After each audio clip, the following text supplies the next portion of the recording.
Why can you understand other people down to their smallest detail, but can't understand yourself?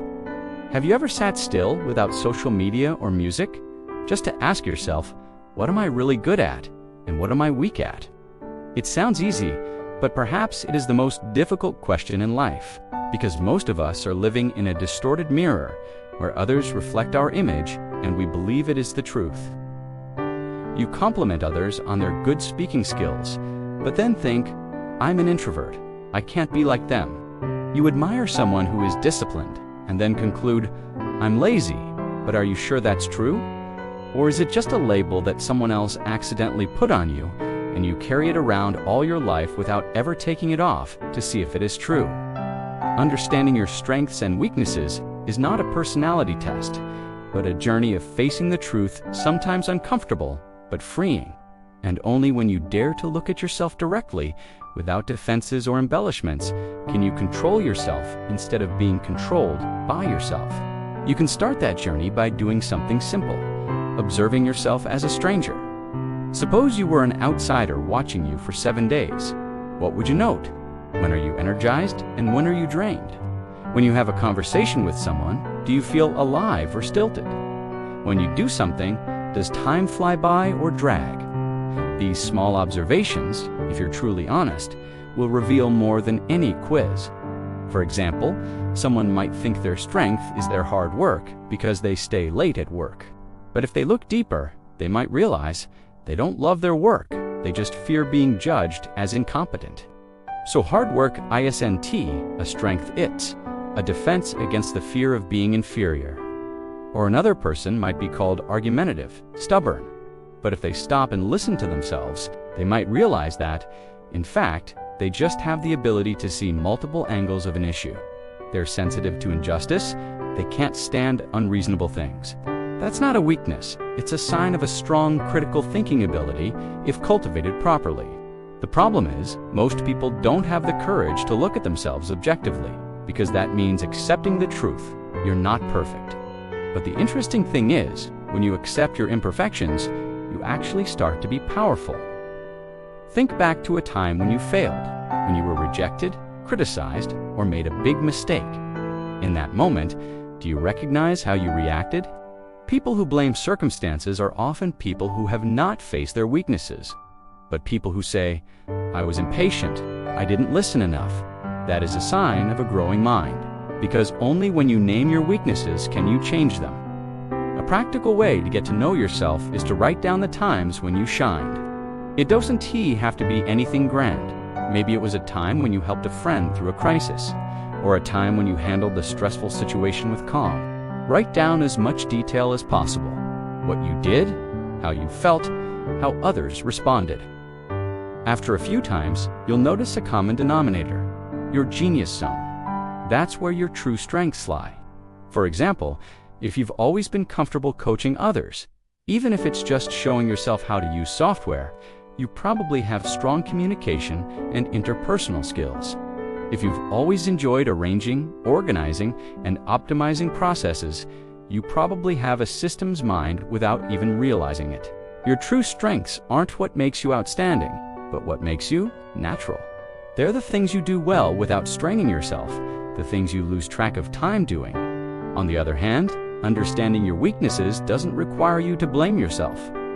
Look at the things that drain your energy and keep you from getting things done. For example, if you feel tired every time you have to do a detailed task, you're probably not impatient, you're just using the wrong energy. No one is good at everything, but smart people design their lives to capitalize on their strengths and manage their weaknesses. They choose a strength to amplify. Like Michael Phelps, longer than average arms, paddle-like feet, a body built for swimming. But if he'd tried to be a basketball player, he probably wouldn't have set a world record. The same goes for you. Your strength isn't being like someone else, but being different.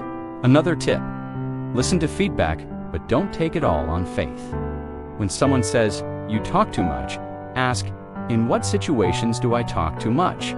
You may talk too much because you're excited. That's a sign of passion, not a weakness. But if you talk too much because you're worried about being overlooked, that's something to watch.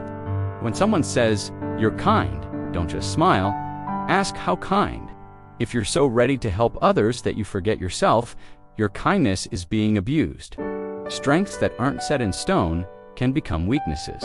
Here, as an interesting fact, people who understand their strengths are not those who know what they are good at, but those who know why they are good at it.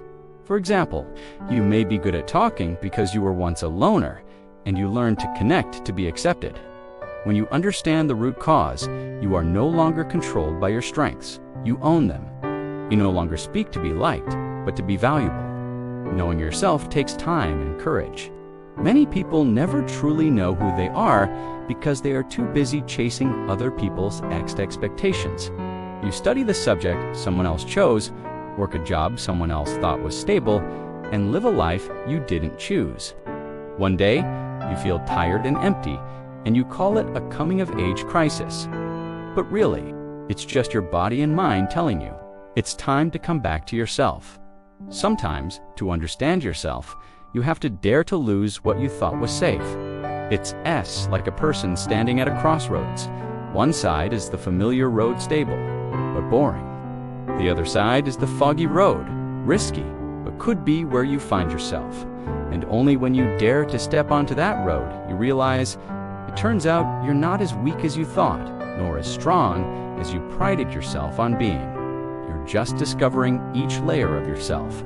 If you want a specific exercise, ask 3 people closest to you these 3 questions. 1. What do you think I do that makes me shine the brightest? 2. When I fail, what do you see as the most common cause? 3. If I disappeared from your team or from your life, what would you miss most about me? Combine the answers and you'll get a clearer picture of yourself. It might surprise you because sometimes others see things you never dared to admit. But remember, strengths aren't something you're born with. They develop with experience. Introverts can learn to speak confidently. Disciplined people can develop habits. And once vulnerable people can become thoughtful and resilient. It's not about who I am, but who I'm becoming. You don't need to understand everything about yourself today, but you can start. Every day, spend 10 minutes observing yourself when you're happy, when you're scared, when you're angry, when you feel you. Write it down, no judgment. Over time, you'll see your mental map become clearer. And once you have that map, you won't get lost in comparisons or peer pressure. You'll know where to invest your energy, what to avoid, who to partner with. That's when you start living at your own pace, not faster, not slower, but just right. Someone once said, a person who knows who he is, nothing can shake him. Because knowing yourself is the root of all growth. If you want to be strong, understand your fears. If you want to be confident, understand your values. If you want to be successful, understand how you operate. And when you truly understand both your strengths and your weaknesses, you realize you don't need to be perfect to move forward. You just need to be honest. Honesty to know where you are. Honesty to know what makes you alive. And honesty to live, not as a copy of someone else, but as the deepest, truest version of yourself. Because in the end, the winner is not the one who knows more, but the one who understands himself better. Because only when you understand yourself can you direct, guide, and make life something you truly choose, not something you just happen to follow.